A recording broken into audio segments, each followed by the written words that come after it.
Hi, this is a review of Chapter 13 for medical terminology for the endocrine system. As we do always, we start with the related combining forms. You'll want to review those and know those so you can put your medical terms together. So when we look at the function of the endocrine system, the function really is the production of hormones that work together to maintain homeostasis. And as we go through this chapter, you're going to find out how important that really is, especially when we get into diseases like diabetes and how it can affect so many body systems. So again, endocrine system releases hormones, and those hormones are chemical messengers that are secreted by the endocrine glands. And the reason it's called the endocrine system is the hormones are secreted into the blood. Endo meaning within, right into the blood. And these hormones regulate activities for specific cells and organs in the body. So again, endocrine glands produce hormones. They are ductless. Again, they secrete within. And there's 13 major glands in the endocrine system. We have the pituitary gland, the pineal gland, the thyroid gland, the 4 parathyroid glands that sit on the thyroid, the thymus, the pancreas, 2 adrenal glands that sit on top of the kidneys, and then 2 gonads. So you can see the pineal gland, hypothalamus, pituitary gland are all in the brain. The parathyroid and the thyroid are here in the neck. The thymus gland is in the chest. The adrenal glands sit atop the kidneys. The pancreatic islets are here within the pancreas. And then the gonads, the female are the ovaries, and it's the testicles in the male. So the pituitary gland is located below the hypothalamus in the brain. There are 2 different divisions. There's an anterior lobe and a posterior lobe, and they do have different functions. They're going to secrete hormones that control the activities of all of the other endocrine glands. So this pituitary gland is incredibly important.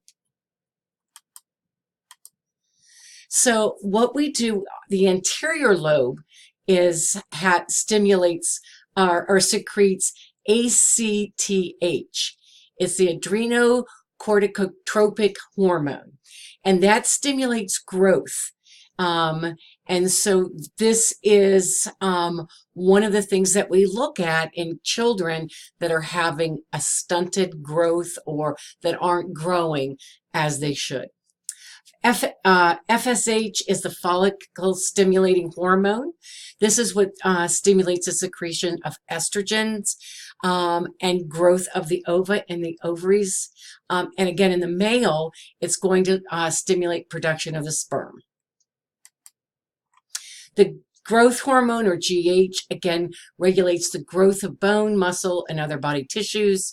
The LTH is a lactogenic hormone, and this stimulates and maintains secretion of breast milk in the mom after birth. Luteinizing hormone, or LH, stimulates ovulation in women, and it stimulates the secretion of testosterone in men. MSH is a melanocyte stimulating hormone. Again, it increases production of melanin, which is what causes our skin to be darker. So the more melanin we have, the darker our skin will be. TSH is thyroid stimulating hormone. It stimulates the secretion of hormones by the thyroid, which are very important, which we will talk about.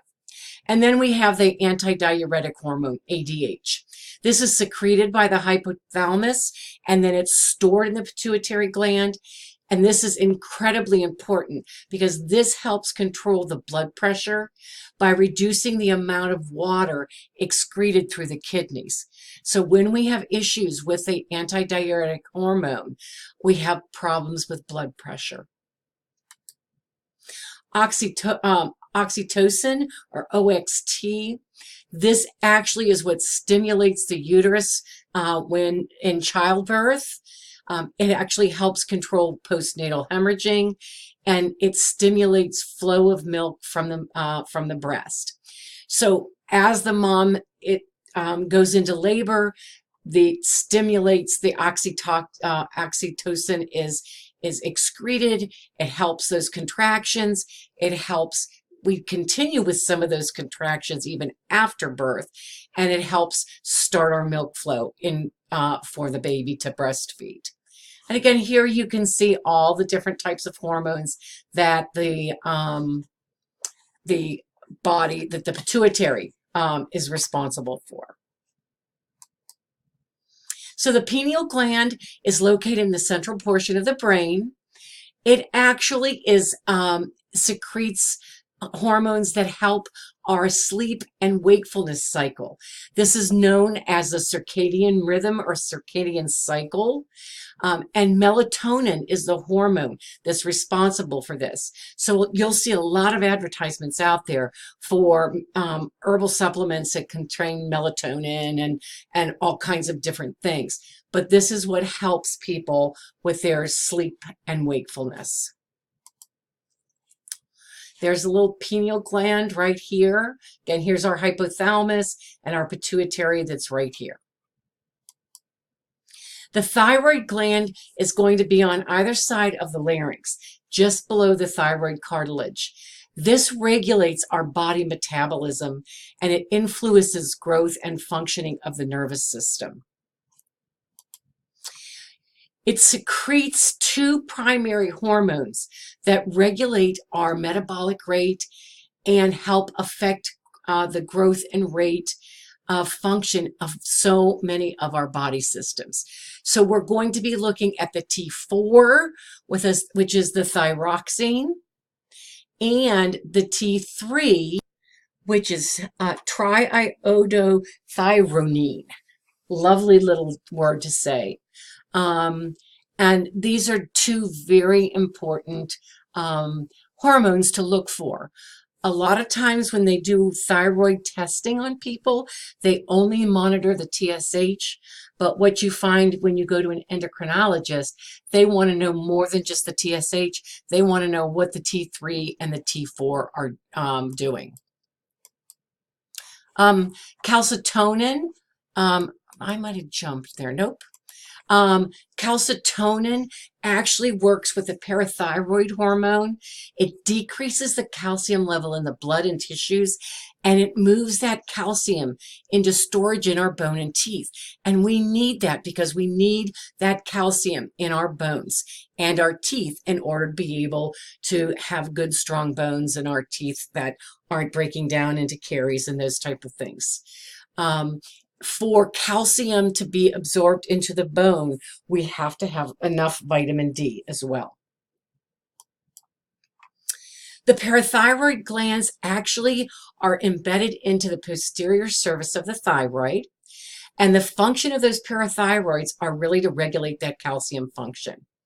It secretes the parathyroid hormone, and again, it helps balance the calcium levels in the blood and tissue. And you can see we've got the thyroid gland here, and these four little dots are the parathyroid. The thymus is located in the midline, in the anterior portion of the thoracic cavity. Again, it is in the chest. The function of the thymus is to help develop the immune system before birth and in childhood, and reduces the function after puberty as it turns into fatty tissue. It secretes thymosin, which helps stimulate the maturation of the lymphocytes into T cells. And if you remember back in the skeletal system and cardiovascular system, the lymphocytes are B cells and T cells. If the bone marrow produces this, and the cells that stay in the bone marrow are called B cells. So those B cells for bone marrow, and they stay there to mature. Some of those cells are sent to the thymus gland to mature, and those cells are called T cells. All righty.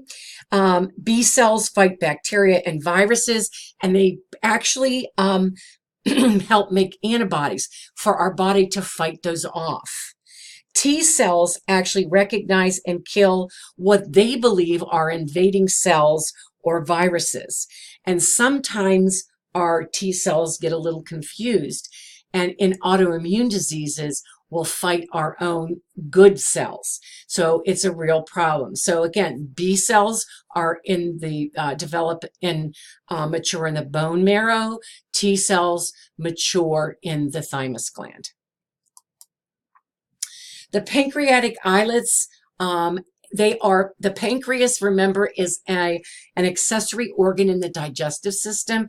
It helps break down the food, but it's also in the endocrine system. The function of the pancreatic islets are to help control the blood glucose levels. It's really, really important in that blood sugar and that glucose metabolism. The secretion of the pancreatic islets, it secretes that glucose, which is the energy that's used by the body. So there's glucagon, and then the glucagon is actually a hormone. Gosh, I can't even talk. The hormone secreted by the alpha cells when we have low blood sugars, okay, or low levels of blood glucose. What it does is actually increases our glucose level by stimulating the liver to convert the glycogen into glucose and release it into the bloodstream. It also secretes insulin, and that hormone is secreted by beta cells if our body has high levels of blood glucose. It allows the glucose to enter the cells and to be used as energy. And when the insulin is secreted, it stimulates the liver to convert that glucose back into glycogen for storage when additional glucose isn't available. And so it's really important how that works, that pancreas works in tandem with the liver to be able to release or store the hormones and the glycogen and for energy. The adrenal glands are sitting on top of each kidney. There's two parts to that. There's the adrenal cortex, which is the outside, and the adrenal medulla, which is the inner part of that. The adrenal glands control the electrolyte levels in the body. And when we talk about electrolytes, these are calcium, chloride, magnesium, phosphorus, sodium, and potassium. It is so important. All of those electrolytes are needed in order for our muscles to work. And what we have to remember, the most important muscle we have, or one of the most important muscles, is our heart. And so if we have decreased or increased levels of these electrolytes, it can cause major issues with the heart. Okay. It also helps regulate metabolism and interact with the sympathetic nervous system when we have stress introduced to us. And again, here we go. The kidney, our adrenal glands, like a little hat on top here. The inside of this is the adrenal medulla. The outside of this here is the adrenal cortex. The adrenal cortex actually secretes androgens, which are the sex hormones, and they're secreted by the gonads, the adrenal cortex, and the fat cells. And that's really important because even in women, estrogen is stored in our fat cells.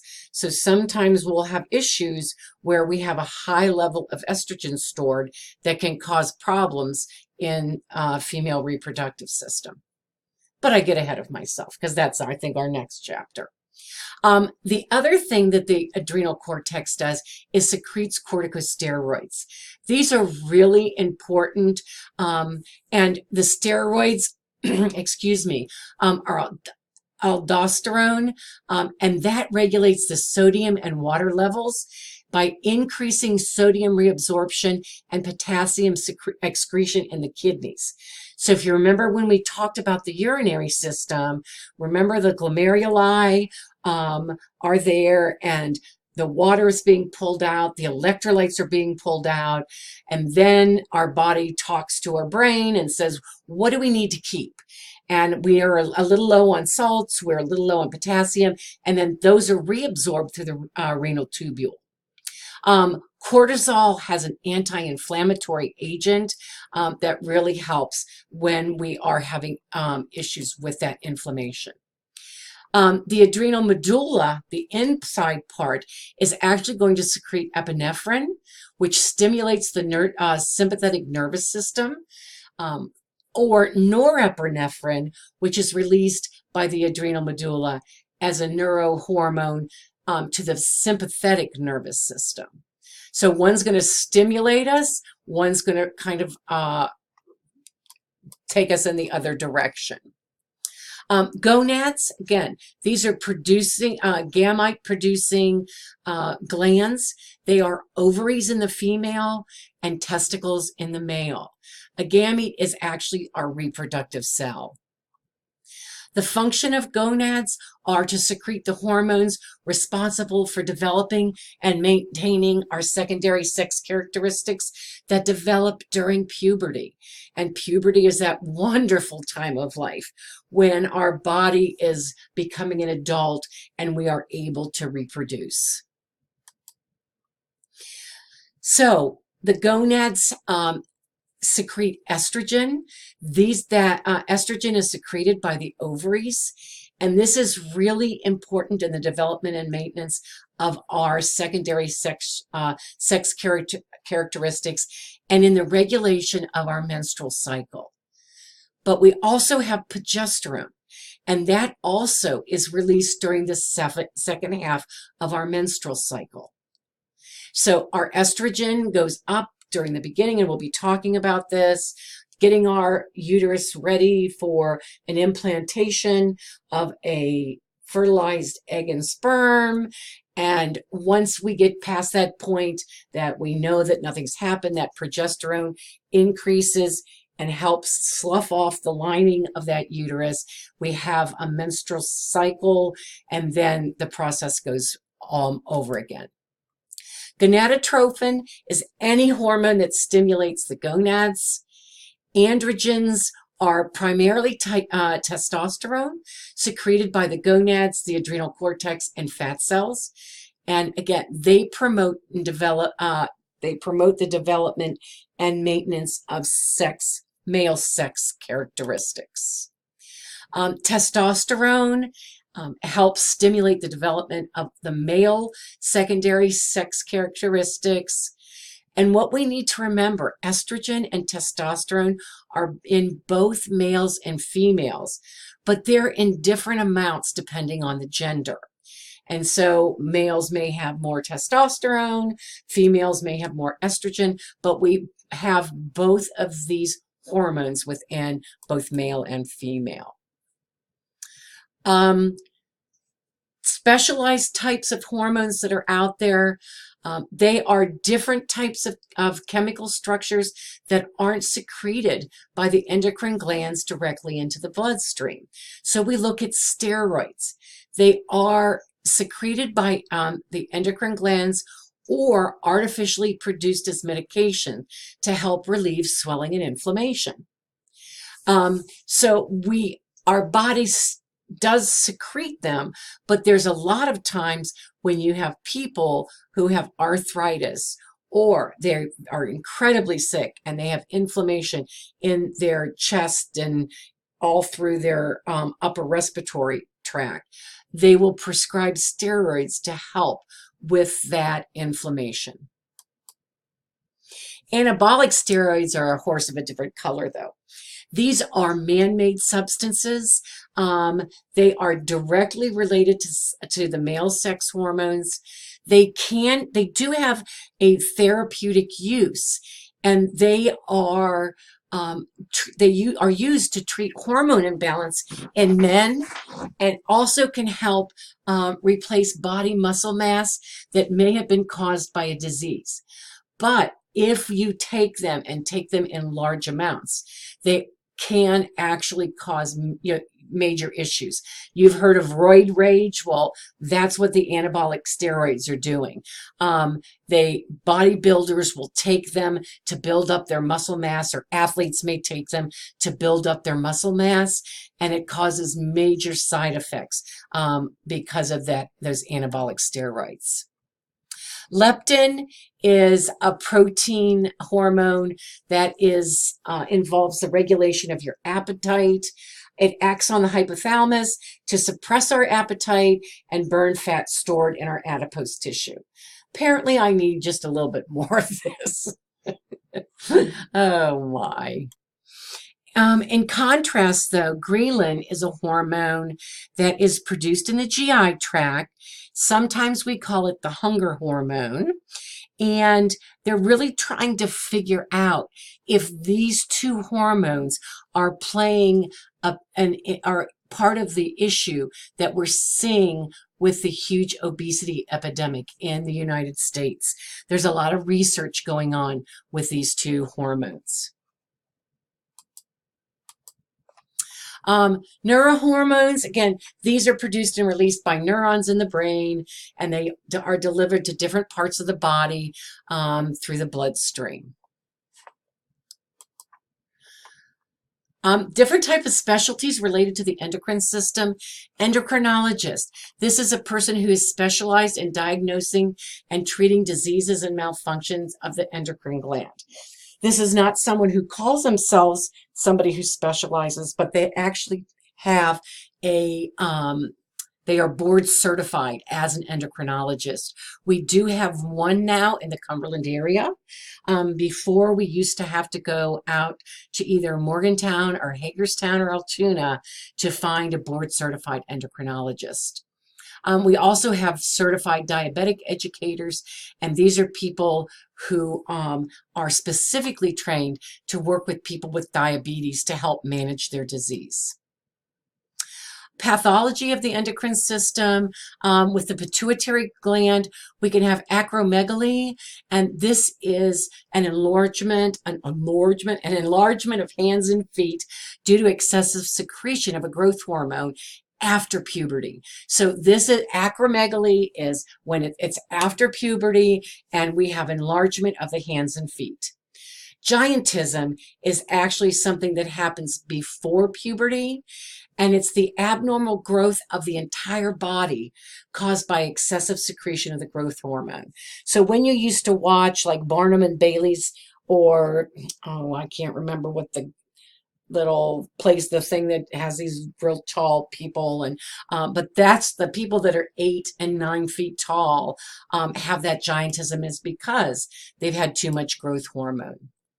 The pathology in the pituitary gland is hyperpituitarism, excessive secretion of the growth hormone that causes either the acromegaly or the giantism. Short stature may be due to a deficient secretion of growth hormone. And I have actually personally seen someone get the growth hormone because they had a short statured child, and it worked. He grew a little bit more than I think he would have through his adult life. Pituitary adenoma is a very slow-growing benign tumor in the pituitary gland. If they are going to have to remove that, they actually go in through the gum and the lip in the front of your mouth. Galactorrhea, again, that is excessive excretion of prolactin, which causes the breasts to produce milk spontaneously, can be problematic. And a prolactinoma is a benign tumor of the pituitary gland. Diabetes insipidus. This is a condition we see associated with the endocrine system. It is not at all related to diabetes mellitus. We're going to be talking about that, but these are two separate things. Diabetes insipidus is caused by an insufficient production of that antidiuretic hormone. And the kidneys are not able to respond appropriately. Too much fluid is excreted by the kidneys, which increases the thirst, which is called polydipsia. And of course, if we have increased fluid intake, we're going to have increased urination, which is called polyuria. We also have the syndrome of inappropriate ADH, or antidiuretic hormone. It's an overproduction of ADH. It actually leads to water retention. So we have a lot of edema with this. And this is usually seen when a patient has cancer or has a chemo or radiation as a treatment associated with that cancer. Okay, Penioloma is actually a tumor causing disruption of the melatonin, and this can cause insomnia by disrupting our circadian rhythm. And so all of a sudden, if we have a patient that comes in and has this unexplained insomnia, we may look for that tumor on the pineal gland. Thyroid carcinoma, it is the most common type of cancer in the endocrine system. There are different types of thyroid cancer. It does affect more women than it does men. We also have Hashimoto's disease. This is an autoimmune disease where our body attacks and destroys cells of the thyroid gland. So we were talking about those B cells and T cells. All of a sudden, where we have normal thyroid tissue, our T cells get confused. They all of a sudden think that our normal cells are not good cells, and they attack it and destroy that, which is problematic. Hypothyroidism is a deficiency of thyroid secretion. Cretinism is actually a form of hypothyroidism. And this is a real problem. It's a congenital form. So that if the child is born with this, if they don't treat it quickly, they can actually have physical and mental development issues. Myxedema is an extreme deficiency of the thyroid secretion in an adult. All hell breaks loose when you start to get old. So we see this happen a lot. But symptoms include swelling of the extremities, extremely tired, and subnormal temperature. And that means cold. They are cold. I have hypothyroidism. I can tell immediately when my medication needs adjusted because I am exhausted and I am freezing. And that's very odd for me. Thyroid storm is on the excess side. Hypo is not getting enough. Hyperthyroidism is getting too much. And you'll actually hear this called thyroid thunder as well. They're saying a thyroid storm, but you'll hear that. It causes immense issues, increased heart rate, and if it's not treated, it can really cause problems with our patients. Graves' disease. Now, I need you to know, I went online and I looked for pictures of this because there's a picture in your book on page 409. It's an okay picture, but when I looked on, the internet, they were such creepy pictures of eyes, I couldn't put them on there. It just creeped me out. So you're just going to have to imagine, or you guys can Google it and see. But this is when the immune system attacks the thyroid gland, and it produces an excessive amount of thyroid hormone. They develop a goiter, and that's going to be, their neck is going to be enlarged in the front of the neck. And you can really see this in patients. Once you know what you're looking for, you're going to say, oh, they got a goiter. Graves' disease also causes major issues with the abnormal protrusion of the eye out of the socket or out of its orbit. And so Barbara Bush, and some of you may not have been alive when Barbara Bush and the first President Bush was in office, but she had Graves' disease. It really is quite pronounced. and you will notice exactly what that is when you go on the internet and look to see what it looks like. Exophthalmos is the term that is used for that abnormal protrusion of the eyes. Hyperparathyroidism, again, is an overproduction of the parathyroid hormone leading to hypercalcemia. Break that medical term down. It is a condition of high calcium in the blood, okay? Hypercalcemia is not being stored in the bones and the teeth. We're just keeping that calcium in the blood, and that is a problem. That is going to develop into major dental issues as well as osteopenia, and then progress into osteoporosis. Hypoparathyroidism is the insufficient secretion of that parathyroid hormone. Again, and hypocalcemia is a condition, a blood condition of low calcium. Thymitis is an inflammation of thymus gland. Insulinoma is actually going to be a benign tumor of the pancreas that causes hypoglycemia. Pancreatitis is an inflammation of the pancreas, and in some cases can be due to a long-term alcohol abuse. Again, we start to see ascites as well as liver issues, liver disease with people who are alcoholics. Hyperglycemia is a high concentration of glucose in the blood. We're going to see polydipsia, again, really high thirst. Polyphagia is eating, and polyuria is going to be a lot of urination. Okay? Okay, here, excessive hunger and excessive urination. Just got a little ahead of myself. Hyperinsulinism is going to be an excessive secretion of insulin in the bloodstream. Hypoglycemia is an abnormally low concentration of glucose in the blood.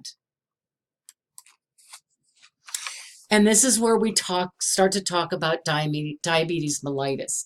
Now, there has been definitely terminology changes through the years. We used to hear diabetic or juvenile diabetes. You would have DMM, diabetes mellitus, and it would be 1 and 2. And now we have just classified as type 1, type 2, or type 1.5. Okay? And I'm sure this will change again many times in your lifetime. Type 1 diabetes is an autoimmune insulin deficiency disorder. This is caused by the destruction of the beta cells in the pancreatic islet. The treatment for this is diet, exercise, and they have to have insulin replacement. They either do that through injections or through an insulin pump. Type 2 diabetes is an insulin resistance disorder. This just means there's an inefficient use of insulin by the body. The patient may be asymptomatic for years, and then it can develop. The treatment for this is diet, exercise, and oral medications. The diet and exercise are so important. If we eat right, again, remember, it's not sugar, it's carbs. Because if we look at those carbohydrates, when they get, as they're processed in the body, those carbs turn into sugar. And so we're looking at things like potatoes and pastas and white breads. So it's not just sugary stuff. It is also those carbohydrates that are out there. And a lot of people don't realize how many carbohydrates are in the food that we eat. You can actually, they first try to treat with diet and exercise. If that does not work, then they can put them on oral medications. The latent autoimmune diabetes is known as type 1.5. the development of, it's like the development of type 1 diabetes in adult, but it has some of the type 2 characteristics, but with an autoimmune antibody. So this could be an adult that's normal weight, has a family history of diabetes type 1, but actually they don't have the severity of maybe needing insulin. So this patient, again, diet and exercise is important in any type of diabetes. They may be on oral meds and they may be on insulin, or maybe they could be on a couple different types of treatment. One of the things we see now, patients are being checked, and we'll be talking about this. We test patients and try to get them on therapy or use diet and exercise before they develop the disease. It's very important. Gestational diabetes occurs during some pregnancies. Usually they have a mom that has a gestational who has gestational diabetes will have something called an LGA, a baby that's large for gestational age. And they are big old babies. They're 10 and 11-pound babies. Most cases, it goes away after delivery, after the pregnancy. They are looking to see if there's any correlation with women who have developed gestational diabetes during pregnancy and if they develop type 2 diabetes later in life. So far, there's no correlation, but they're doing a lot of research. Diabetic emergencies. A diabetic coma is hyperglycemia. And what we do to treat this is give them insulin. That's the only thing that's going to help them. Insulin shock is due to hypoglycemia. And the treatment for hypoglycemia is giving them some type of oral glucose that can be absorbed into the bloodstream. And so, you know, I always tell my students, you can't make somebody drink orange juice or give liquid to somebody who's unconscious. So I had one patient who would get that icing in a can, and the family members would actually, because it's nothing but pure sugar, they would actually squirt the icing in between the gum and the cheek, and that would help bring them around. You can do the oral glucose as well. It's in a gel form, and you can do the same thing. But I think she just liked the icing. Diabetic retinopathy. This is something that happens when the diabetes gets so far that it starts to damage the blood vessels in the retina. The blood leaks into the posterior segment of the eye or the back of the eye, and it actually results in loss of vision. And we see this frequently if it's not managed well. Heart disease, the walls of blood vessels become very rigid, so we're going to see hypertension. We're going to see major heart disease with this. Ketosis, it's a high level of ketones because and the indication is that there's insufficient production of insulin to convert that glucose into energy. That's a problem. Again, when women are pregnant and they go to their doctor every month or then 3, 2, and then 1, they're having a urine dip done because they're looking for ketones and they're looking for sugars to see what's going on. Again, one of the other complications is kidney disease.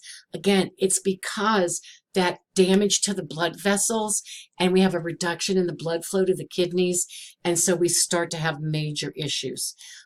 So diabetes is really a disease that doesn't just affect the pancreas. It affects almost every body system we have. Peripheral neuropathy.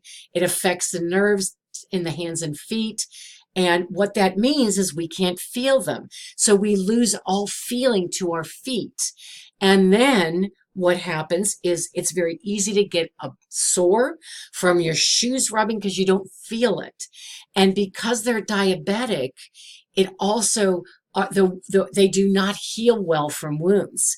And so now we have a terrible situation where a tiny sore on their foot can develop into something where they might lose their foot or below the knee amputation. So diabetics need to pay very careful attention. Usually they will go to a podiatrist to get their toenails cut, because even a small cut from nail clippers can cause major ramifications in these patients. Adrenal gland diseases, Addison's disease. Again, this is when the adrenal glands don't produce enough cortisone or aldosterone. Adrenalitis is an inflammation of the adrenal glands, and the aldosteronism is the electrolyte imbalance due to excessive secretion of that aldosterone. Conn syndrome is due to the excessive production of the aldosterone, and excuse me. Sorry about that, guys. Pheochromocytoma is actually a benign tumor in the adrenal gland that causes a really high amount of epinephrine and norepinephrine excretion, which again affects heart rate and blood pressure. It can be too much, it can be not enough. Cushing's syndrome is prolonged exposure to high levels of cortisol. It could be due to the body's overproduction of that cortisol, or it can be caused by prolonged use of steroids. And that happens with a number of our patients that have respiratory and cardiac type diseases, as well as arthritis. And this is this picture is again, they were pretty creepy on the internet. But the one thing that you're going to notice, the moon face, the big round face. Anytime patients are on steroids, they have something called a moon face. The telltale sign of Cushing's is that buffalo bump or the fat pad on their back. They have very, very high blood pressure. Their arms and legs are really skinny, but they've got that pendulous abdomen, a lot of fat hanging out. They have a lot of those striations on their abdomen as well. And you see a lot of ecchymosis, the bruising throughout.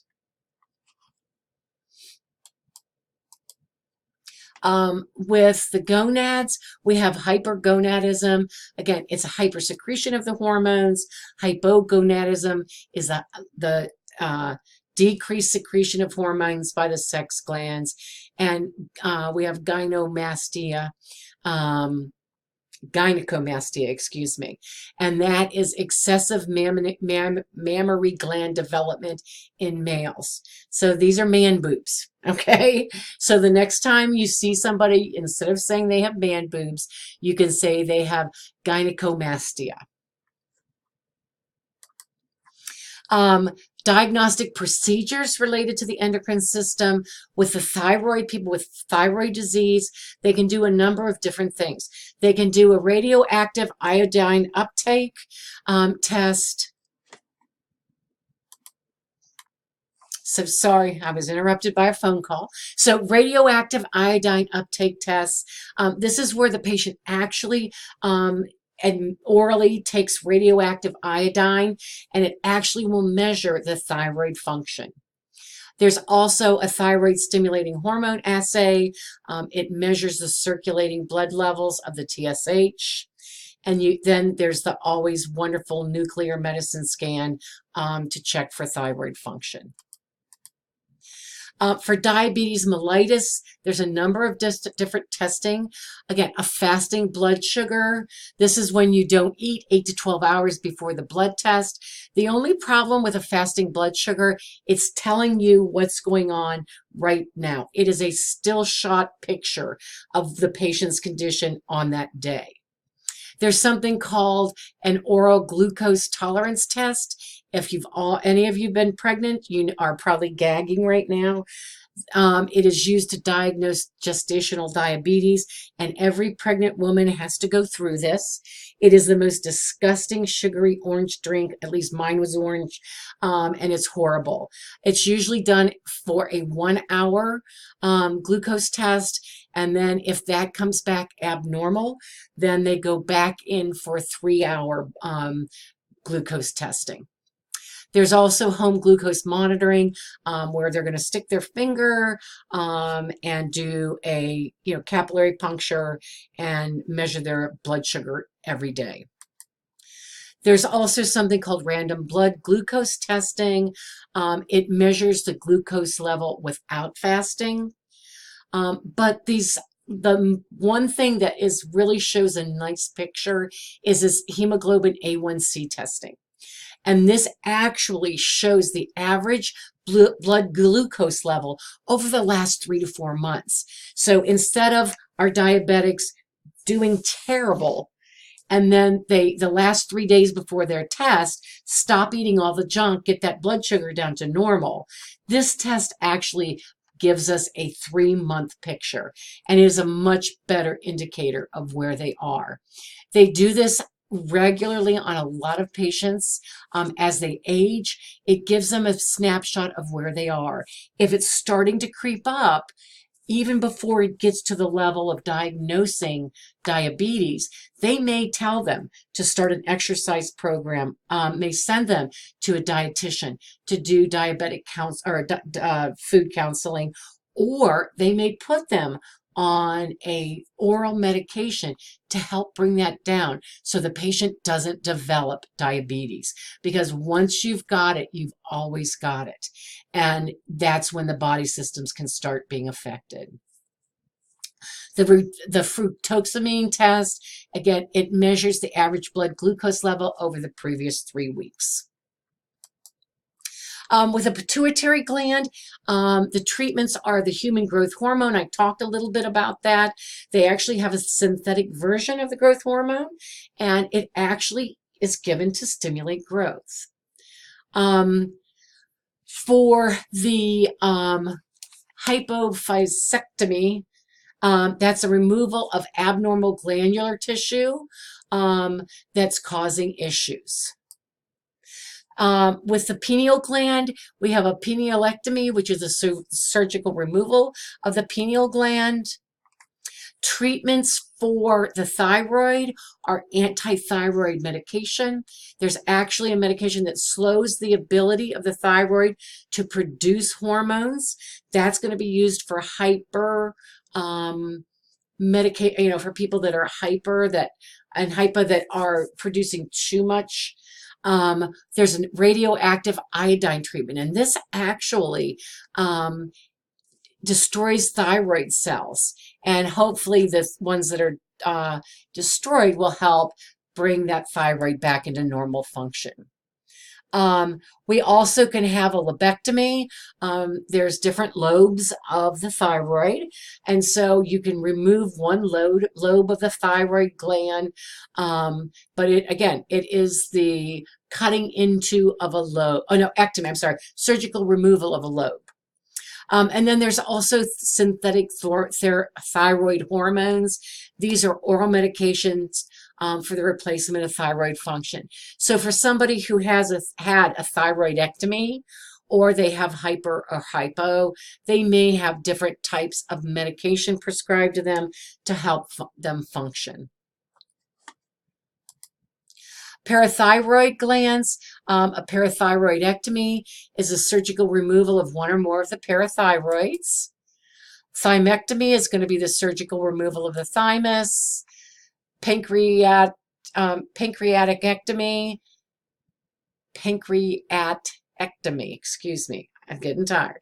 Surgical removal of all or part of the pancreas, and a total pancreatectomy is actually a removal of the pancreas.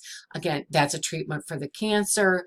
You have to remove the spleen, gallbladder, common bile duct, and part of the small intestines and stomach. This is pretty radical and done in large cities. With the adrenal glands, we can actually do a laparoscopic adrenalectomy. Again, it's a surgical removal of one or both of the adrenal glands. And cortisol, we administer, cortisone. We administer the cortisone to suppress inflammation or as an immunosuppressant. Don't forget to look at the abbreviations at the end of the chapter. And this concludes chapter 13, Endocrine System.